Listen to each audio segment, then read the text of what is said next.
And I don't remember a specific moment in time when I looked at myself in the mirror. Like, I don't have an image of like, I was wearing this and I was looking at myself in the mirror and it was this moment. But the moment is almost like a pinpoint in time and space, which happened right after that hell no. There was just this internal decision where my soul was like, enough is enough. You are done living this illusion.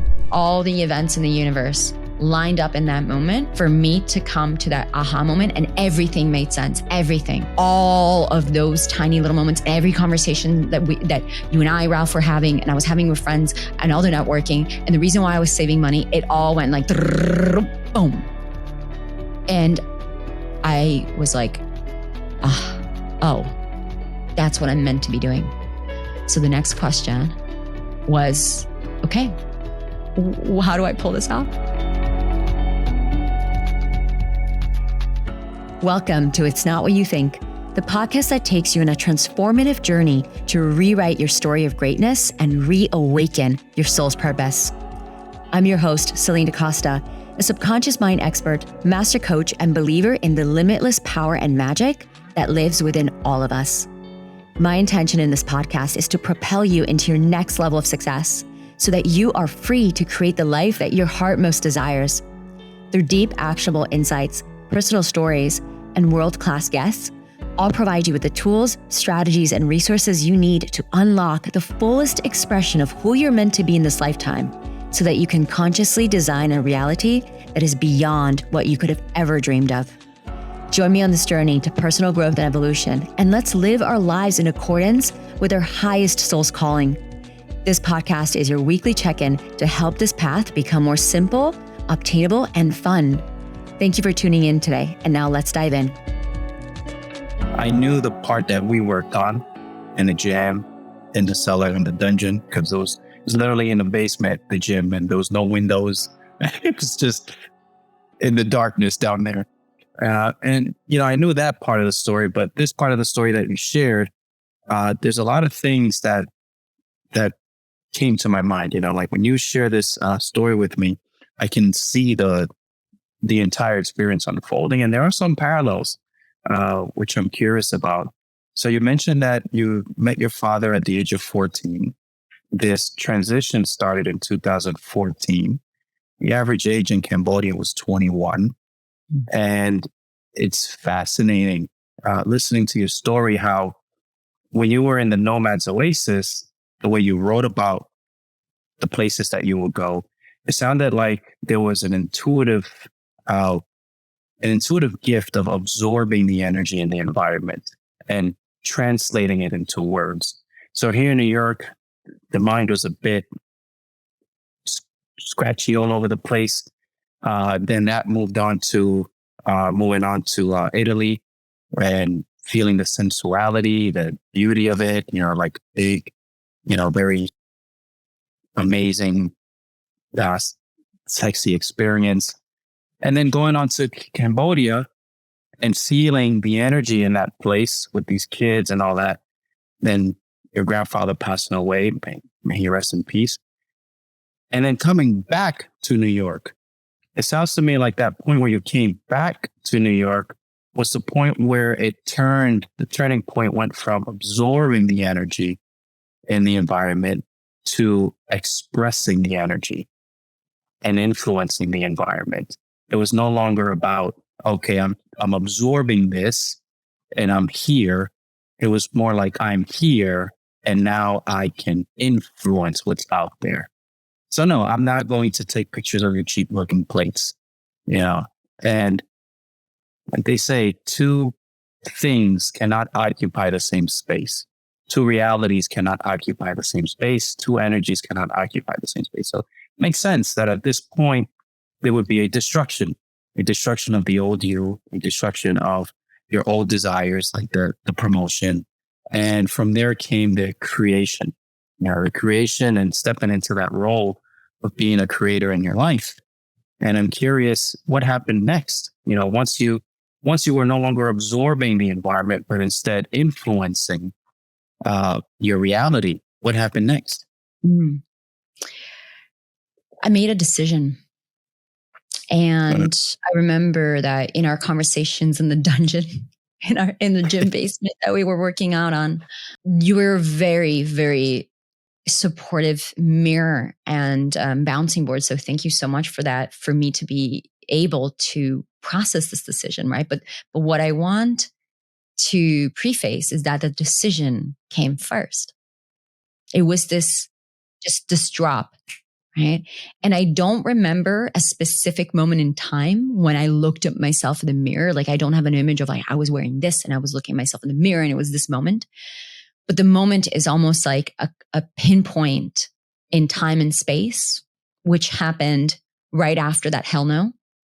There was just this internal, it's almost like my internal decision where my soul was like, enough is enough. You are done living this illusion. And even though my ego was like, what do you mean? What illusion? What are you talking about? Wait, what? Wait, but what about like the logistics and how do I do this? And oh my God. And the ego starts to freak out the moment we do this. And I see this so much with my clients when I'm working with them, where I've had the gift and the honor of being either, supporting them through making that decision, being a witness to them making that decision, the moment where your soul says, there's more. And I know there is. And not only do I know this, but I'm going to act on it. I'm going to influence, as you said, reality.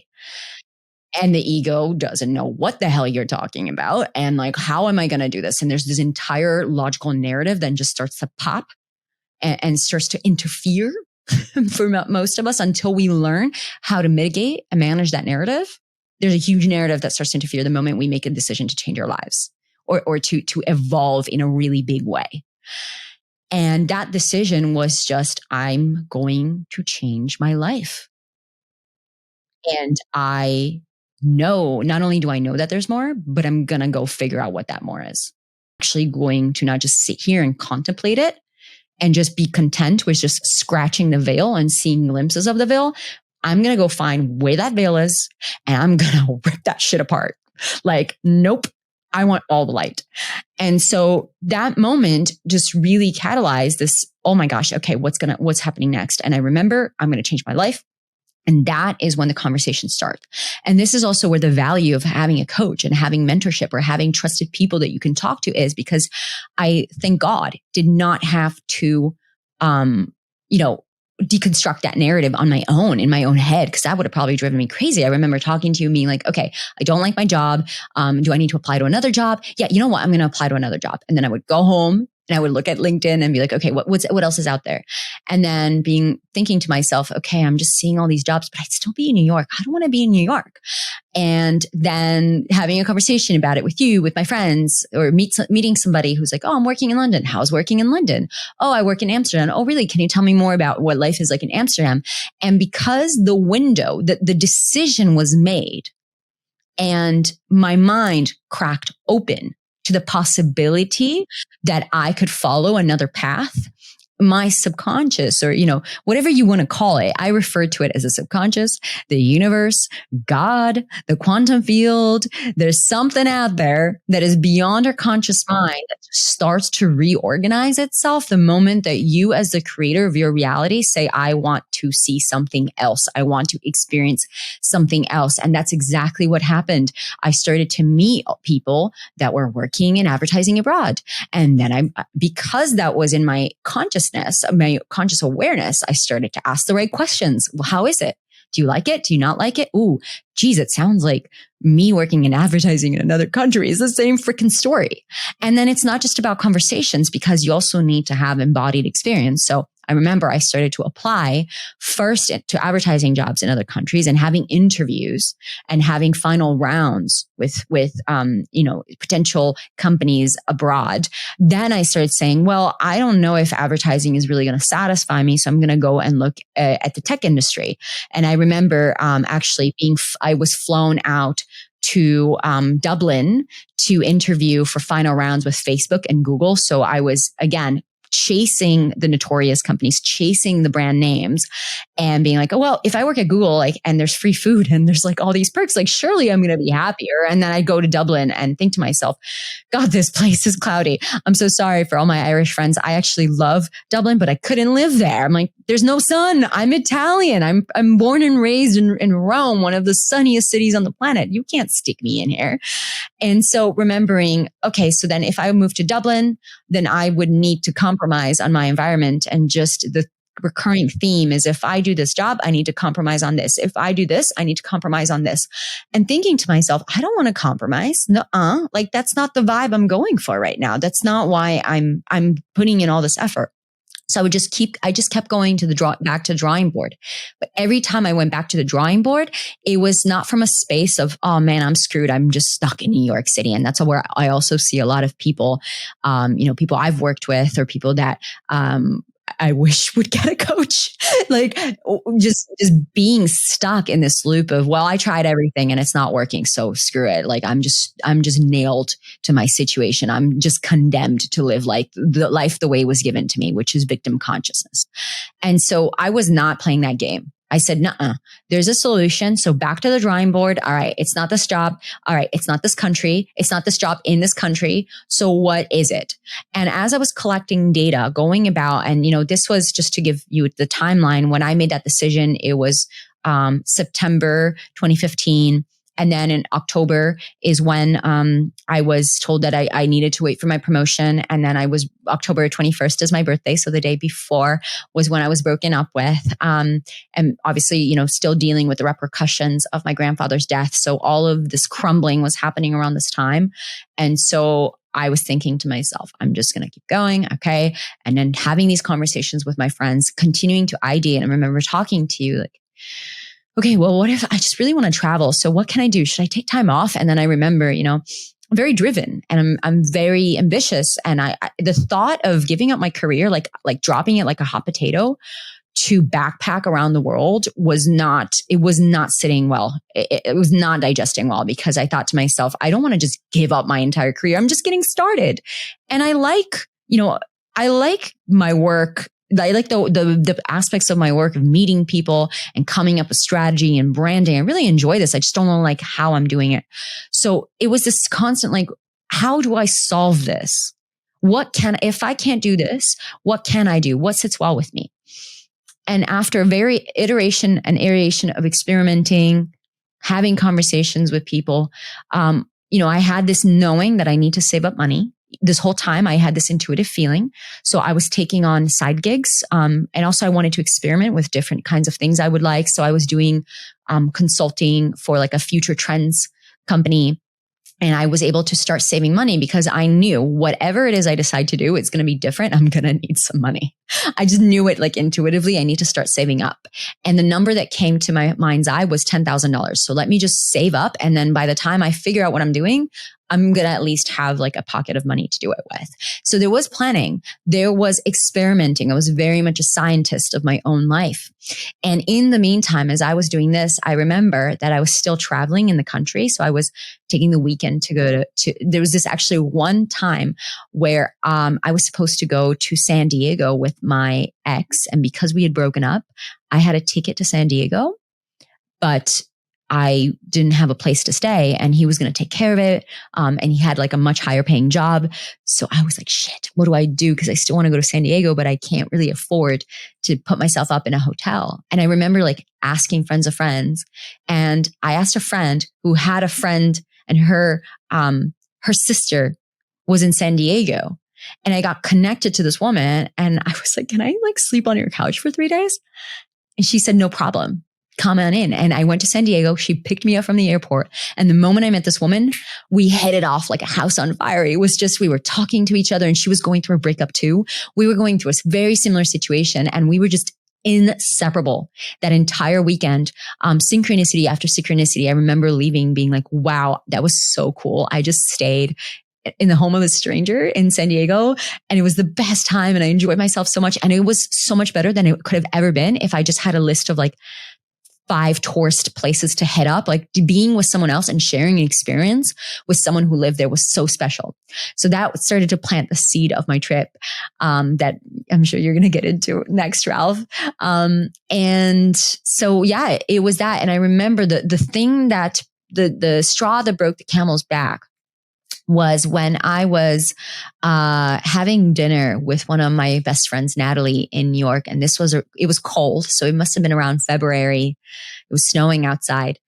And I said to her, I was talking to her and I said, oh my God, I'm really considering like working for Facebook and Google, but I don't know, like it just doesn't, okay. Like I guess my plan A is that I'm going to keep, applying to different companies in different countries. I'm just going to see like which country is the best match for me and which company.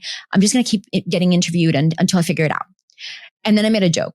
And my plan B, honestly, if none of this works out, I'm just going to say, screw it. I'm going to go like travel the world and see the world and just forget about this whole corporate thing.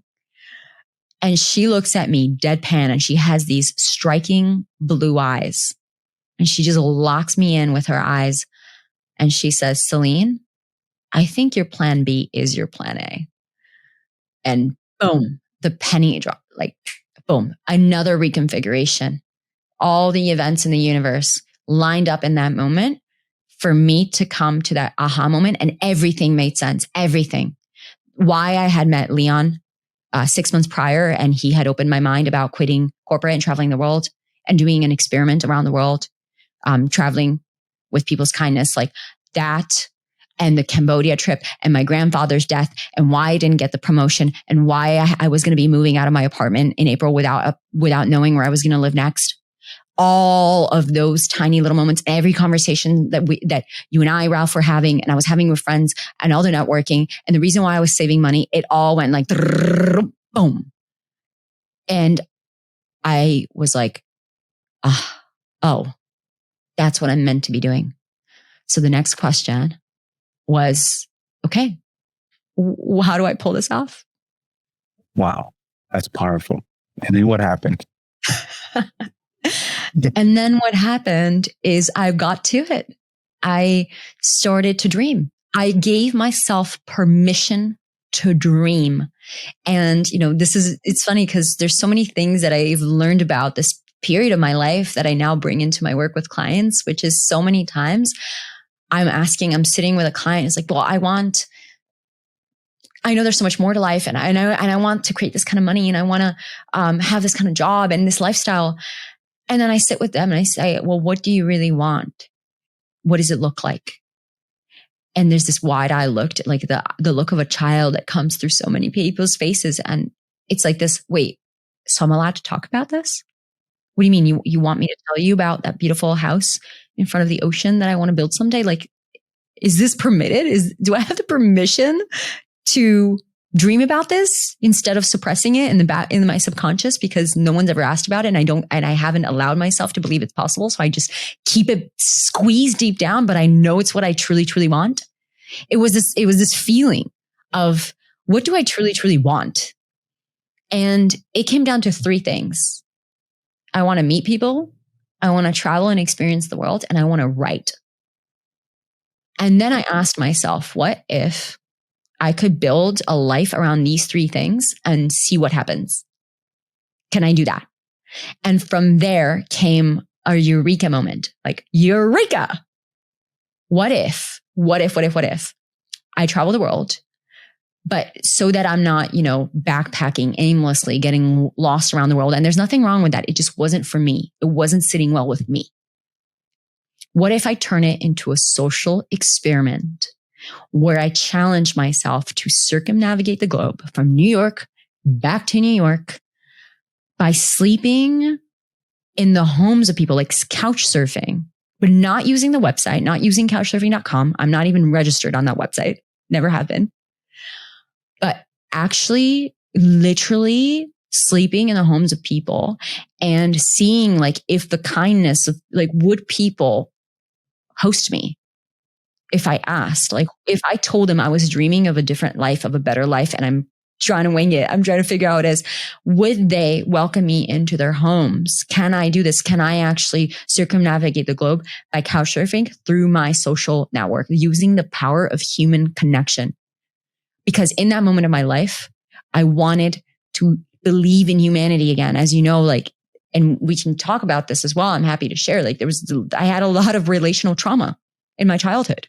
So much trauma around betrayal and not being able to fully trust my caretakers and not feeling safe growing up in my environment. And so I was already in a space of like, I don't trust people. People are out to get me. People are out to take advantage of me. Like the world is not a safe place to live in. Like that was my mindset. That was my programming at the time. But I was in such a space of my life needs to change that I was willing to put everything on the line, including my belief system. I was willing to completely challenge everything I ever believed about life and humanity if it meant that I could create a life that I loved. And so I said, okay, I want to do this. I choose to do this. Can I do it? And so I just started the motions of the social experiment. I designed the social experiment. I designed the rules for it. The rules were I need to like leave New York, one-way ticket, and somehow I need to go around the globe and get myself back into New York within a year's time frame. So that was one condition. The other condition is that I am not to use couchsurfing.com. I actually, anytime that I'm staying in the home of somebody, it needs to be through, 6 degrees of Kevin Bacon. It's like you're connected to every single person on the planet by at least 6 degrees. I wanted to test that theory. So I said to myself, every single person that I meet, it needs to be like, they need to trace back to somebody I've met before. And that, like, I can use social media, I can use, the internet, but the condition is that it needs to like track back to somebody that I actually know and is within my network. And so, that was another condition.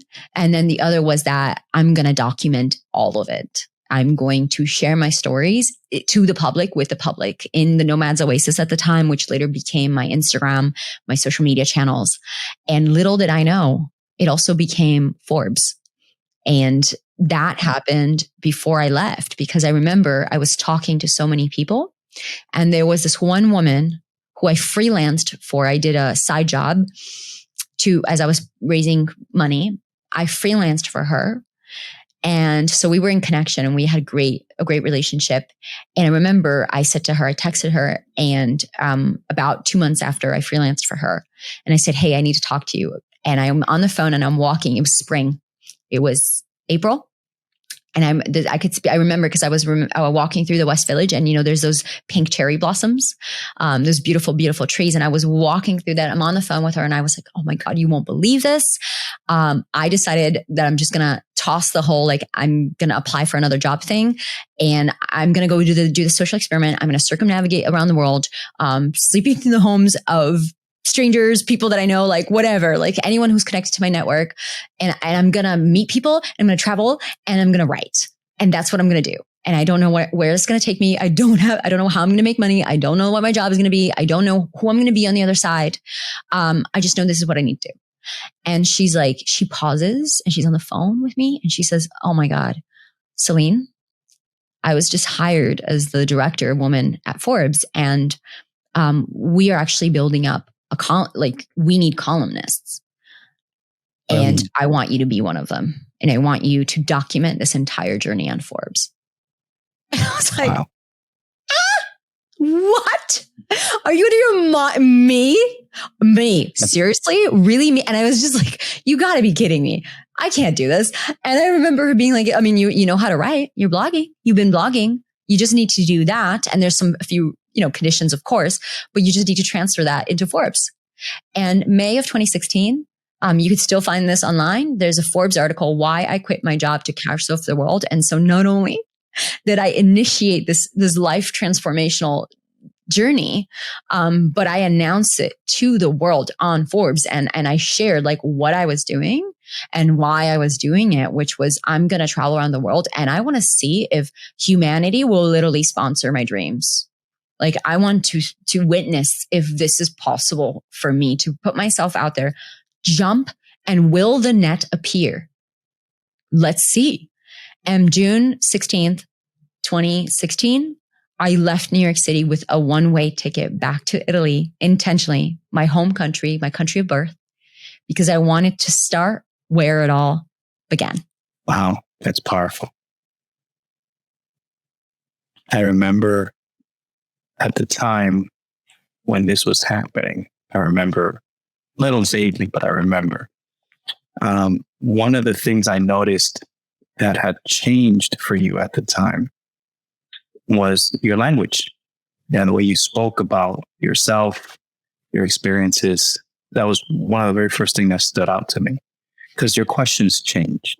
When we as human beings experience a different self, our beingness is transformed, or better yet, allowed to be.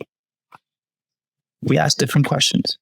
And I remember the questions went from, why do I have that problem? Why do I have this problem? It went from that to simply life design. That's it.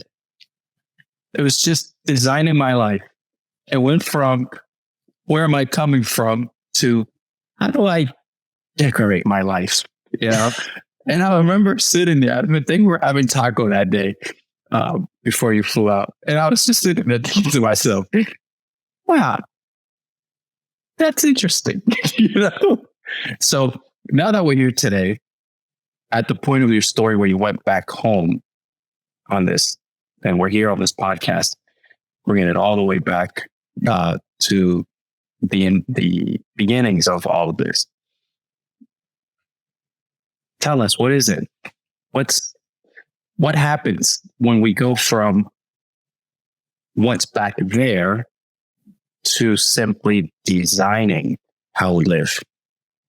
It's a complete reconfiguration of self that starts with a decision. And for me, the decision is that I will know. I actually remember specifically this word, the verbiage has not changed from when I first spoke these words in 2016, because I remember them so clearly. There was a moment that I was speaking to a woman whose friend ended up hosting me in Australia, but she was in New York. And I told her, I will no longer consciously live in fear. There are no more moments of my life where I will consciously live in fear. Because of course, fear it's always coming up for us. We're human beings. It's very natural for us to be afraid, especially every time we're at the edge of that abyss. Every time we are at the edge of our comfort, it's a very natural response for us to be afraid, to be fearful of leaping into the unknown, of doing something different, or breaking out of our old habit patterns and going from familiar to unfamiliar, to comfortable to uncomfortable. So it's not about living fearlessly. It's about living courageously. And to me, that looked like that the moment that I become aware that I'm on the edge of the next evolution of me, of the next step I must take, and fear comes through, the moment that fear comes into my awareness, that I'm conscious of it, it's time for me to let it go, or do the work that I need to do to release it from my system. And that's also why I surround myself with mentors or friends like, yourself, Ralph. I have so many people that hold me accountable of, am I living in fear right now, or am I not? Is this my intuition that's speaking, or is it my fear that's actually interfering with the next step of my soul destiny? And when I become aware of that, my first line of work is to clear it through my system, so that I can overcome the challenge and step into that next evolution of who I'm meant to be and the path I'm meant to walk on. And so it's a big question you're asking me, Ralph. And it's really the foundation, not only of my work as a coach and as a mentor for others. It's the foundation of my work, my life work. And also, one of the many essences that this podcast has been designed to bring forward and open people up to, which is, what does it look like to live a life where your soul leads, where you're willing to take the step beyond the fear? And for me, this first odyssey that I took in my life, and there's been many odysseys after that look differently. They feel that maybe it's not as literal as I quit my job and traveled around the world and reconfigured my life, but there's been many other deaths and rebirths that I've experienced in the how many years, 7 years since 8 years. I don't know. I can't do math right now, but all the years since then, there's been many other journeys that I've undergone. And the essence of it is that there comes a moment, like for me, the big bang was that I'm just no longer willing to live in accordance to my past conditioning and the way that I was raised and what I was taught to believe by my caretakers, my family, my culture, my socioeconomic background. All of that is so deeply shaping our psyche and our psychology, like even before the age of 7, when we have no critical filter before the age of 7, we're just subconscious sponges. We're just absorbing absolutely everything around it and taking it for granted that it's the truth. Like all these belief systems that develop when we were children. And I know I've had so many belief systems in my own past conditioning around scarcity, around not being able to trust people, around, just relational trauma, around love and love not being unconditional. There's so many layers that shaped me as a child into my young adulthood. And in all the ways were actually shaping the way I was unconsciously living my life, like the overworking, like hamster wheel, the tolerating of mediocre relationships, like abusing my body through substance abuse and distracting myself with, technology and sex and food and, alcohol and all the things that I was just on autopilot, like all these programs that I was running, they weren't actually me.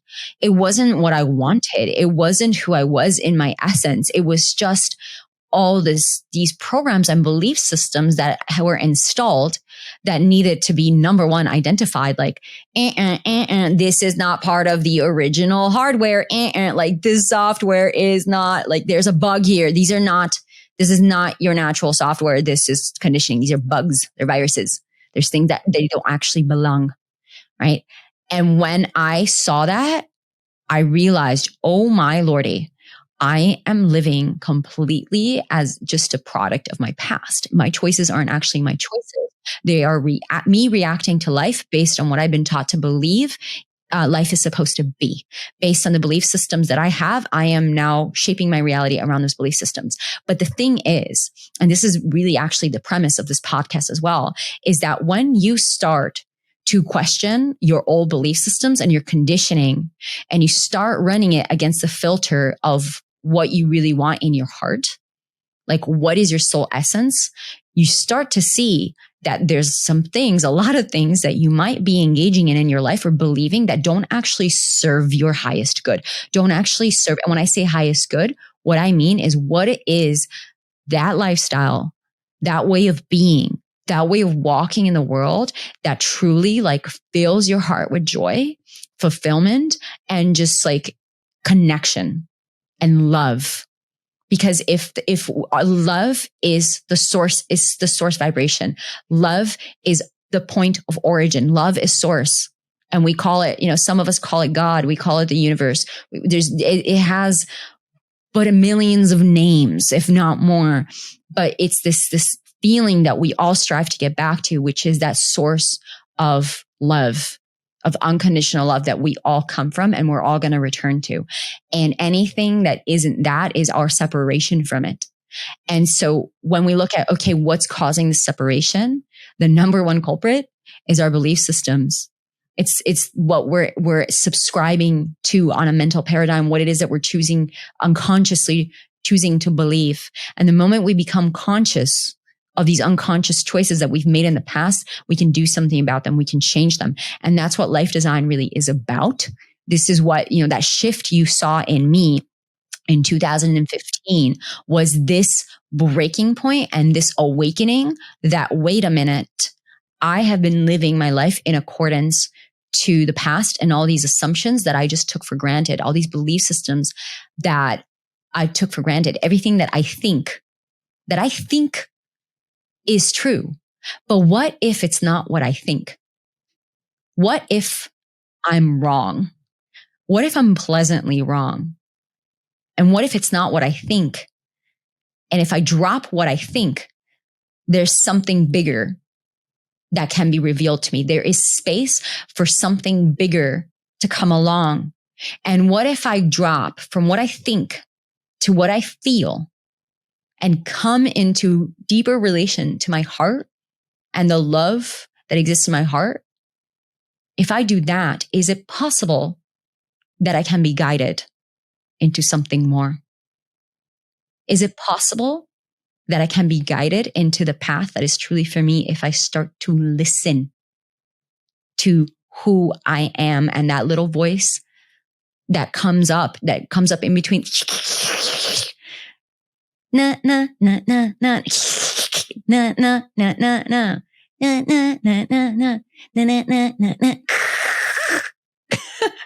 And then what if we put the static aside and I just start listening to that song? Where's that song going to lead me? And from that space, I was like, oh, and wait a minute. What if there's different channels? What if it's just not one song that I'm stuck with for all of eternity? What if I can turn the dial and I can choose the song? And what if when I get tired of this song, I can press next?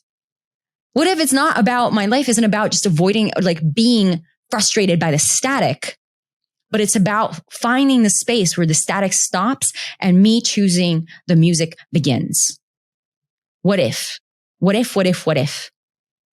And you were right, Ralph. I started asking different questions. And this is also one of the core pillars of my work with clients is this. It's like, what are the questions you're asking? What are the quality of your questions? I talk so much about this. Is what is the quality of your questions and how can you ask a better question? Because a better question, a more evolved question will trigger your mind, your subconscious to look for that solution. And so that's what I did. And life design for me was asking better questions. It was questioning my past belief systems. And if fear was in the way, if fear interfered, it's asking the better question of what is beyond this fear? Why am I afraid? And what is it that I truly want? And am I willing to show up and overcome challenges and be uncomfortable and be in the unknown while holding the faith and the frequency of there's something more on the other side of this. It's for me. It's available for me. I just need to walk the path.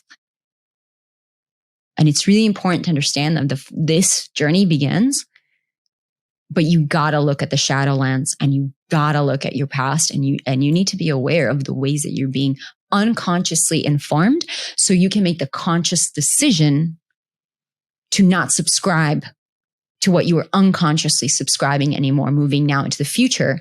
And beyond that, you also can choose what you want to subscribe in and what you choose to think and believe in so that you can create the life that you're destined to live. Thank you so much for tuning into episode 2. This is part of a 3-part series of getting to know your host, also me, Celinne Da Costa. Tune into episode 3 to get the full story of what it took for me to get to the place in my career where I am now launching this podcast. I am now sharing with you what it really takes to break free from your limiting beliefs and limitations and step into a life that is completely in alignment with your highest possible soul destiny. I will see you in episode 3 and let the magic begin.